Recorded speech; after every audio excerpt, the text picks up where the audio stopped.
आज हम बात करेंगे कि नोज़ ब्लीडिंग क्यों होती है। नोज़ ब्लीडिंग को सबसे पहले तो मेडिकल लैंग्वेज में एपिस्टैक्सिस बोलते हैं और हर एज ग्रुप में नोज़ ब्लीड का एक अलग रीज़न हो सकता है। सबसे पहले हम बच्चों से शुरू करते हैं।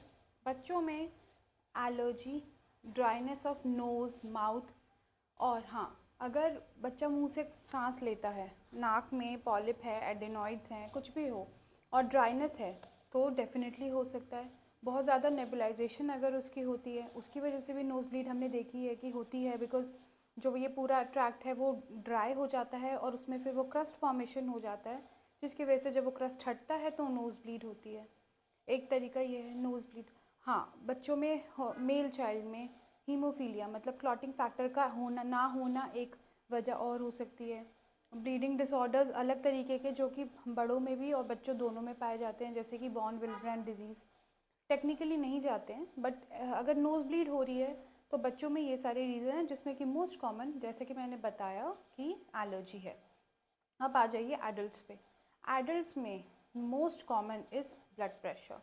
ब्लड प्रेशर अगर आपको नोज़ ब्लीड बार बार होती है और सबसे पहले आपको इमरजेंसी में नहीं दौड़ना है, इमरजेंसी से पहले ब्लड प्रेशर नपवा लीजिए आप अपना। ब्लड प्रेशर 80% केसेस में बढ़ा हुआ आता है।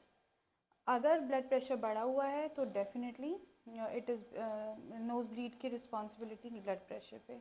अब नाउ उसके अलावा क्या, उसके अलावा हो सकता है कि पेशेंट इज़ प्रेग्नेंट। कभी कभी प्रेगनेंसी में क्या होता है, pressure on vessels, blood vessels की वजह से भी नोज़ ब्लीड हो जाता है। So these are the common reasons जिसकी वजह से नोज़ ब्लीड होता है। और सबसे पहले अगर एडल्ट में नोज़ ब्लीड होता है तो हमें ब्लड प्रेशर ही सोचना है। अब नेक्स्ट और थोड़े से जीरियाट्रिक ग्रुप में अगर हम आएँ तो उसमें अगर नोज़ ब्लीड हो रहा है तो हमें सबसे पहले जो हिस्ट्री लेनी है वो है एस्पिरिन, क्योंकि एस्पिरिन एक कॉमन ड्रग है जो हमारे देश में दी जाती है to prevent heart attack, strokes.